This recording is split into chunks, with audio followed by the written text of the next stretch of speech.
어제 새벽이었습니다. 북한군 한 명이 강원도 고성 지역의 군사 분계선을 넘어서 귀도한 곳으로 확인이 됐는데요. 지난달부터 모든 전선에서 매일 10시간 이상씩 풀가동한 이 대북 확성기 방송이 영향을 미쳤을 가능성도 배제할 수 없습니다.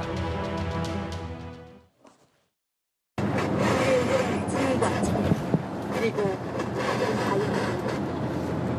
새벽부터 밤 늦게까지 지뢰밭에서 전혀 가치 없는 노역에 얼마나 고생이 많으십니까? 특히 노예의 삶에서 탈출하여 강석은 사랑의 98이라는 명석하게 안 본 사람은 있어도 한번만 본 사람은 없을 정도라는 말도 있죠. 우리가 생각하는 것보다 훨씬 더 이 대북 확성기 방송이 휴전선 인근에 있는 북한 주민들에게 미치는 영향이 상당하다. 탈북자 출신입니다. 김금혁 전 보좌관 오늘 뉴스에이 라이브 인터뷰를 통해서 이런 말을 했습니다. 한번 듣고 오겠습니다. 그 하사가 안전하게 건너올 수 있었던 배경에는 아마 그 작업에 동원된 사람 중에 한 명이어서 미리미리 안전한 길을 숙지를 해둔 것이 아닌가, 어디가 지뢰가 깔려 있지 않고 또 어디를 잘 피해 가면 안전하게 올 수 있는지에 대해서 미리 좀 알고 있었던 것 아닌가라는 생각이 듭니다. 대북방송은 시작됨으로 인해서 이분들이 넘어왔다라기보다는 대북방송이 결정적인 트리거는 됐을 거다라는 생각이 듭니다. 보통 우리가 탈북을 생각할 때에는 어떤 사람은 6개월, 1년씩 고민을 하다가 넘어오는 경우가 있는데 아예 탈북 생각이 없다가 대북방송을 듣고 가야지라고 생각이 들었다라는 건 조금 시간적으로, 물리적으로 조금 부족한 것 아닌가라는 생각은 있어요. 여러 가지를 얘기를 했고 실제로 그 결정적인 트리거라기보다는 그만큼 본인이 대북 방송에 간접적인 영향을 받고 지금 연이어서 귀순 혹은 남하 이런 것도 영향을 미쳤다 이렇게 판단하면 되겠습니까? 제가 보기에는 북한 사회에서 지금 북한 체제에서 거대한 변화가 진행되고 있다고 생각합니다. 북한 체제 움직임을 보면 알 수 있습니다. 김정은 위원장이 이 휴전선 부근에 지뢰를 저렇게 대량으로 매설하게 해서 그거 매설하다가 또 많은 사상자가 발생했다는 보도들이 나오고 있지 않습니까? 그리고 북한 체제에서 이제 그 탈북해서 넘어가려고 하는 것만 보기만 하더라도 사살하라라는 지시도 했다는 것이고요. 이렇게까지 왜 민감한가? 왜 민족이란 말조차 쓰지 않고 이제 우리나라를 적대 국가라고 규정하고 이렇게 하는가? 북한 체제 내부에서 엄청난 변화가 있다는 것을 이제 감지한 것이죠. 그래서 체제가 흔들릴 수 있다는 그 심각한 위기감을 느끼고 있는 것이라고 저는 생각합니다. 그래서 이번에 광복절 경축사 때 윤석열 대통령이 북한의 주민들도 처음으로 통일의 주체라고 규정을 하고요.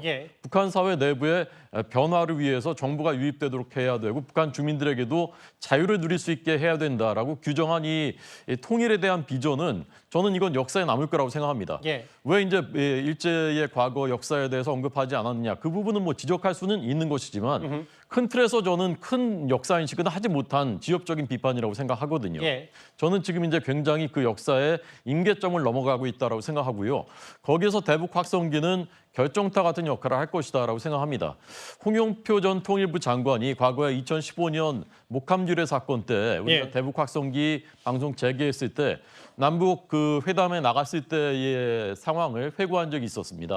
그때 북한 대표단의 유일한 목적, 최고의 목적은 어떻게든 대북 확성기는 끄도록 하자라는 것입니다. 그래서 우리가 요구한 조건들을 다 수용했다는 겁니다. 얼마나 무서우면 그랬겠냐를 보여주는 것이지 않습니까? 그래서 저는 지금 이 MZ세대들, 저 휴전선을 지키고 있는 북한의 MZ세대들이 과거의 대북 확성기와는 지금 다르다는 거죠. 이미 이들은 우리나라 방송 드라마 보면서 다 정보를 알고 이것이 얼마나 신뢰할 수 있는 것이라는 걸 아는 상태에서 저 대북 확성기 방송까지 틀면은 저것이 이제 결정타가 돼가지고 둑이 허물어지듯이 그렇게 될 수 있다는 것. 그것을 김정은이 잘 알고 있다는 것. 그것이 지금 보여주고 있는 상황이라고 생각합니다. 여기 보면 남한을 동경에서 왔다. 살기 어려 내려왔다. 좀 더 우리 군 당국, 정보 당국이 심층 취재를 해야 되겠습니다만 대북 확성기가 미치는 영향이 적지 않다. 그런데 이제 이 하사가 오속길을 걸어서 이제 남쪽으로 내려왔을 때 그래서 우리 군이 귀순 유도 작전을 벌였는데 다음 화면을 보겠습니다.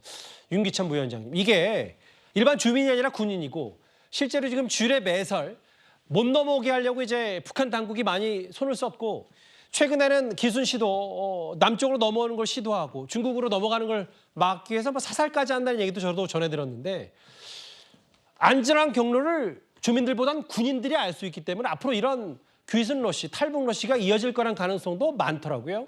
저는 이제 소위 국경선을 만드는 작업을 하고 있잖아요. 북한이 그 대전차 장벽도 쌓고 있고 그다음에 불모지 작업이라 그래서 거기에 있는 그풀 같은 거를 좀 치우는 작업들을 하는 거고요. 그다음에 지뢰 매설 작업을 하고 있는데 저게 지뢰 매설 작업을 하게 되면 진출인로 확보는 하고 있기 때문에 지뢰 매설 작업에 동원되거나 그 정보를 아시는 분들은 쉽게 피해 올 수 있습니다. 예. 다만 이게 이제 전차 방벽 세우고 기차 불모지 작업이 다 되고 나면 사실은 저기서 그 남하로 내려가 어려워지거든요. 불모지 작업을 하게 되면 사람들이 다 보이기 때문에. 그래 앞으로 탈출을 하기 힘들다라는 여건이 조성되기 전에 서둘러서 내려온 것 같고 또 하나는 이제 저분의 경우에는 지뢰 매설 작업에 동원된 분일 수도 있겠지만 기존에 DMZ까지 이렇게 왔다 갔다 하는 초병일 수도 있어요. 남한에 지뢰 매설된 것도 피해서 내려왔기 때문에 예. 자, 그런 것들을 다 차치하고 일단 북한의 탈북 동기를 보게 되면 사실 지금 경제적으로 매우 어렵다는 이전의 탈북 동기보다는 지금은 자유동경이라는 게 맞습니다. 예. 그러니까 하나원에서 분석해 놓은 거 보면 이전에는 배고파서 내려왔다라는 분들이 굉장히 많은 반면에 최근에는 자유동경, 북한 체제에 대해서 좀 마음에 안 든다. 이런 것들이 63%라는 거죠. 이 예. 말은 아까 말씀하신 대로 대통령의 그 통일 구상과 관련됐다는 겁니다. 안에 내부 동요가 많다는 거고 엘리트층까지 동요가 있다는 거죠. 외교관들도 탈출이 많기 때문에.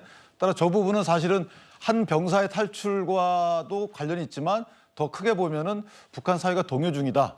그런 징표다. 저는 그렇게 판단합니다. 예. 그 미국 언론 보도에 따르면 방벽 설치 작업 진행은 되지만 사살 명령도 있고 그렇지만 이 탈북 귀순의 시도는 끊이지 않고 있다. 근데 이제 아까 대북 확성기 얘기했던 거 다음 화면을 잠깐 보면 심리적 동요, 심경 변화 일으켜서 귀순했을 가능성에 대해서 여러 군 소식통도 좀 검토 중이기 때문에 이 얘기 최근에 빈번해지고 있는 휴전선 인근의 귀순 얘기까지 길지 않게 만나봤습니다.